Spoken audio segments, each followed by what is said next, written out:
जय श्री राम। आइए आज सुनते हैं श्री शिव पुराण में भगवान शिव के भिक्षु वरावतार की कथा। राजकुमार और द्विज कुमार पर कृपा। नंदीश्वर कहते हैं, मुनि श्रेष्ठ, अब तुम भगवान शंभु के नारी संदेह भंजक भिक्षु अवतार का वर्णन सुनो, जिसे उन्होंने अपने भक्त पर दया करके ग्रहण किया था। विदर्भ देश में सत्यरथ नाम से प्रसिद्ध एक राजा थे, जो धर्म में तत्पर, सत्यशील और बड़े बड़े शिव भक्तों से प्रेम करने वाले थे। धर्म पूर्वक पृथ्वी का पालन करते हुए उनका बहुत सा समय सुखपूर्वक बीत गया। तदंतर किसी समय शारव देश के राजाओं ने उस राजा की राजधानी पर आक्रमण करके उसे चारों ओर से घेर लिया। बलोन्मत्त शारव देशीय क्षत्रियों के साथ, जिनके पास बहुत बड़ी सेना थी, राजा सत्यरथ का बड़ा भयंकर युद्ध हुआ।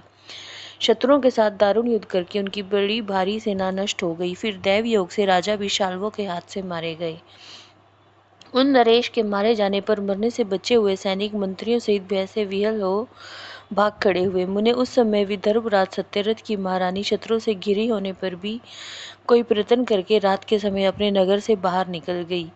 वे गर्भवती थी, अतः शोक से संतप्त तो भगवान शंकर के चरणान विंदों का चिंतन करती हुई वे धीरे धीरे पूर्व दिशा की ओर बहुत दूर चली गई। सवेरा होने पर रानी ने भगवान शंकर की दया से एक निर्मल सरोवर देखा।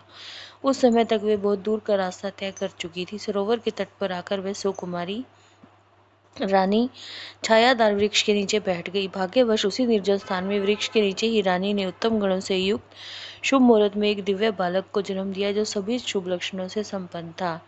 दैववश उस बालक की जननी महारानी को बड़े जोर की प्यास लगी।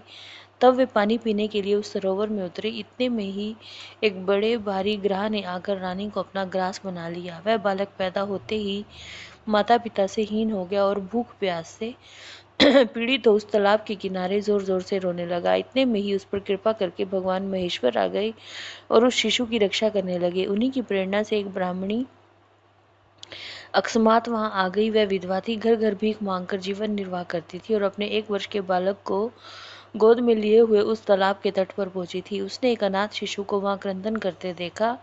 निर्जन वन में उस बालक को देखकर ब्राह्मणी को बड़ा विस्मय हुआ और मन ही मन विचार करने लगी, अहो, यह मुझे इस समय बड़े आश्चर्य की बात दिखाई देती है कि यह नवजात शिशु, जिसकी नाल पे अभी तक नहीं कटी है, पृथ्वी पर पड़ा हुआ है।